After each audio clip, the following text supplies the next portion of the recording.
Salam lalu lintas yang aman, selamat, tertib, dan lancar. Kita melihat bahwa pemikiran konseptual yang berkaitan dengan keselamatan ini adalah yang pertama dan utama. Amanat Undang-Undang Lalu Lintas adalah bertujuan untuk mewujudkan lalu lintas yang aman, selamat, tertib, dan lancar. Untuk meningkatkan kualitas keselamatan, menurunkan tingkat fatalitas korban kecelakaan, membangun budaya tertib, dan memberikan pelayanan yang prima di bidang lalu lintas. Nah, pada konteks inilah sebenarnya kita dapat membuat suatu benang merah, yaitu keselamatan dan kemanusiaan. Maka yang berkaitan dengan SIM atau surat izin mengemudi adalah untuk memberikan standar kompetensi, karena SIM merupakan legitimasi kompetensi. Artinya SIM itu ujian. SIM harus diuji kompetensinya. Mengapa harus ada izin? Karena ketika kita mengendarai kendaraan bermotor di jalan raya, kita bisa menjadi korban, bisa menjadi pelaku yang merusak, menghambat, bahkan mematikan produktivitas diri kita dan orang lain.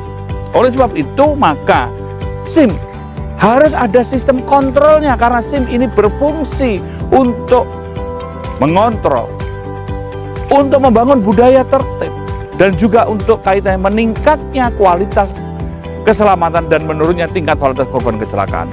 Dan SIM ini merupakan suatu bagian yang penting untuk menunjukkan kompetensi sebagai legitimasi kompetensi, maka untuk memberikan suatu ujian. Uji apa?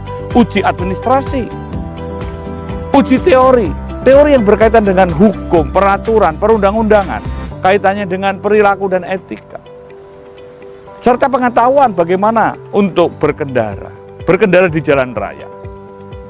Kemudian ada uji simulasi, mensimulasikan sehingga orang tahu ketika dia melakukan pelanggaran, melakukan kesalahan fatal tanpa ada korban dengan simulasi. Dan ada ujian praktek di mana orang tahu ketika melakukan hal-hal yang fatal ini dapat berdampak luas. Konteks inilah dikatakan orang yang memiliki SIM berarti orang yang telah lulus uji. Yang bersangkutan dianggap telah memiliki kepekaan, kepedulian, pengetahuan, keterampilan, dan bela rasa akan keselamatan bagi dirinya dan orang lain. Selain itu, SIM kaitan dengan fungsi kontrol adalah juga untuk memonitor, mengontrol perilaku berlalu lintas. Maka di sini kaitannya dengan penegakan hukum. Dalam proses penegakan hukum ada traffic attitude record atau catatan perilaku berlalu lintas. Orang berlalu lintas ini ketika melakukan pelanggaran ringan yang dampaknya hanya pelanggaran administrasi, ini poinnya 1. Pelanggaran yang berdampak macet atau pelanggaran sedang, ini poinnya 3. Dan pelanggaran yang berdampak kecelakaan atau pelanggaran berat, ini poinnya 5. Nah, konteks seperti inilah yang harus kita lihat. Bukan sekedar boleh dan tidak boleh. Perilaku inilah, karena lalu lintas merupakan refleksi budaya bangsa. Konteks traffic attitude record atau catatan perilaku berlalu lintas ini dikaitkan dengan program Demerit Point System. Demerit Point System ini kaitannya dengan sistem perpanjangan SIM tanpa uji ulang.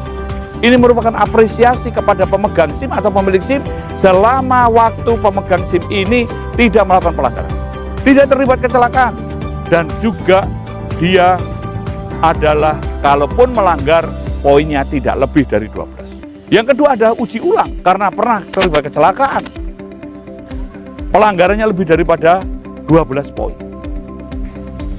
Dan yang ketiga, cabut sementara ini dengan putusan pengadilan, karena yang bersangkutan mengendarai kendaraan bermotor ugal-ugalan, mabuk, menggunakan narkoba, ngepot-ngepot, ngebut-ngebut, dan lain sebagainya. Dan terakhir adalah cabut seumur hidup karena dia melakukan tabrak lari. Orang yang melakukan tabrak lari ini kejahatan kemanusiaan. Jadi kaitannya dengan SIM adalah kemanusiaan. SIM merupakan suatu wujud bagian tanda legitimasi kompetensi, sehingga harus diuji dan harus diperiksa secara periodik, karena ini kaitannya dengan penegakan hukum, kaitannya dengan proses perpanjangan. Dan ini harus dikatakan dan diperjuangkan bahwa semua yang berkaitan dengan kegiatan road safety, kegiatan untuk kemaslahatan, keamanan, keselamatan, dan juga untuk kelancaran, karena lalu lintas ini adalah urat nanti kehidupan.